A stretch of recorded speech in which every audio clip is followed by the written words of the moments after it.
Episode 3. This episode was challenging to write because I'm not a woman and I don't know the female experiences. Episode 3 was very woman heavy, not just in terms of who wrote it, but in terms of the experiences that the female characters go through.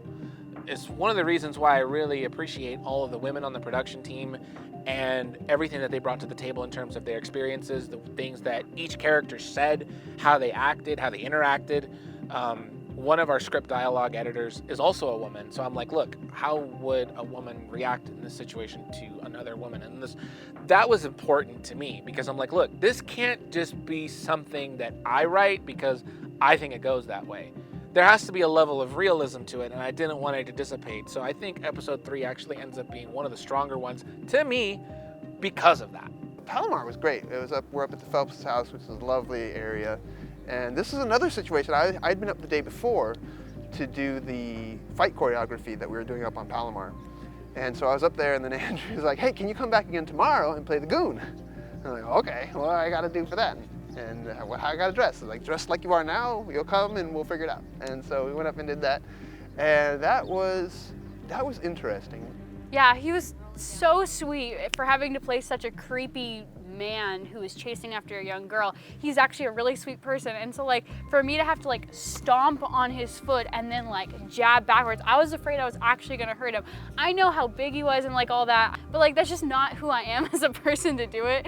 So like it was really hard for me to stomp on him. And then in like the following part of the scene, after I like break away from him, I'm supposed to roll down the hill, and I just remember like even my fake rolling skills were like not on par exactly, but I do appreciate there's this like as I'm rolling down the hill I hit a tree, and that I think looks pretty good. I had to vault over a fallen tree.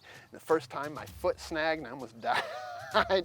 And it never looks as good on camera as you feel like it will look when you're actually doing it. I vault this tree, like, ha, it's gonna look so great. I looked at it on camera, like, oh, I mean, it looks cool, but you don't quite the same, like, oh, I almost died getting shot. I actually ripped through my leggings. There's like a giant hole in them now, so there was a lot of sticks poking out. I'm pretty sure I got a couple of bruises on the back of my arm and like the sides of my leg where I was constantly like falling down onto it because I was crashing onto my right side in order to roll. Yeah, so I was crouched behind a log, and I remember having to leap over the log, and it was actually really sappy. So after all these scenes were shot, I was covered in sap from all over my shirt and all over my leggings. And it was found on a stick, which I actually kind of liked. It was really conveniently placed right there. And so I found it, and there's like this whole moment where, you know, I say the whole mantra. And so after that, I'm supposed to be running away, and Andrew actually tracked out a whole trail that I'm supposed to follow, weaving in and out of bushes and jumping over a log, and that's getting away from them. And that was super fun to shoot because we had a drone overhead, and I didn't really feel the depth of like shooting till we were up on Palomar Mountain and we were in this whole new area, and there was this awesome trail that I had to like, I was being chased. How cool is that? Not in real life because that's scary, but like in film, that's so cool. And I turn around and I give them a huge blast, and oh, coolest scene to shoot, coolest one to watch, best editing. Go Andrew.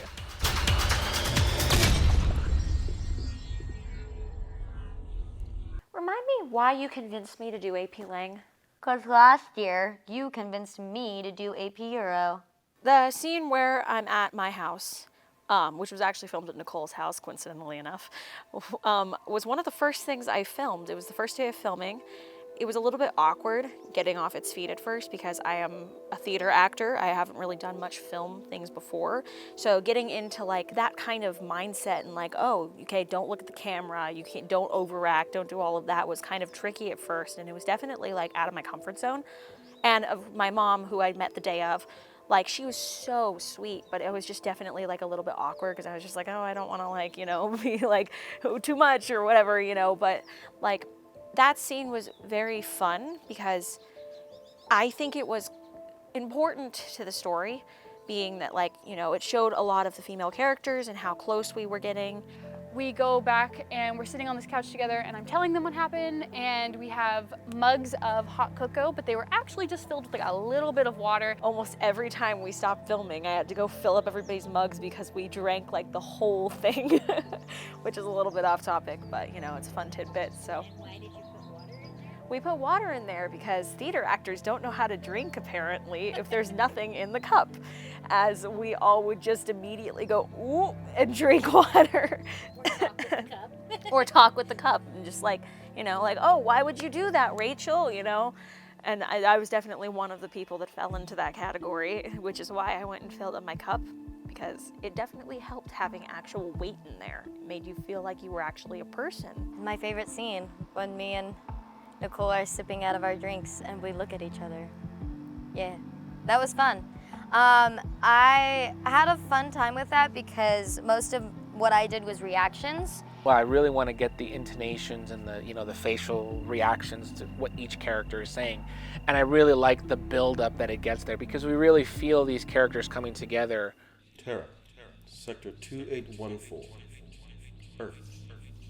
What? At the beginning, where the chase scene happens and the scene where Nicole and Kevin are having their conversation as Rachel and Ion, those were filmed within about an hour of each other on the same day, because of scheduling.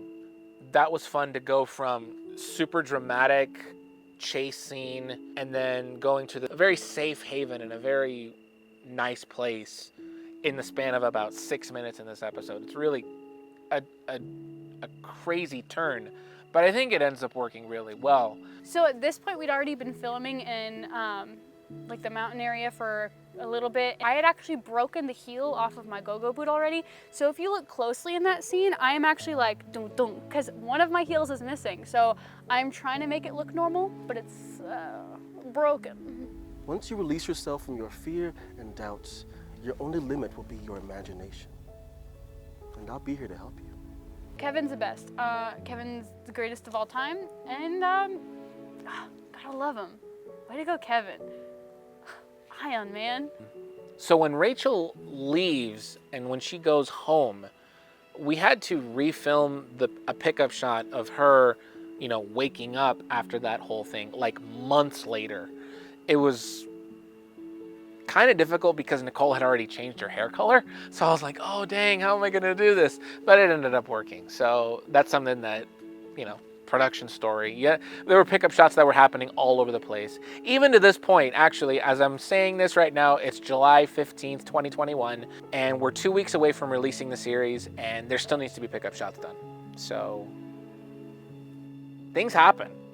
That's just part of this industry, and that's just part of making a film and a film series. So there you go.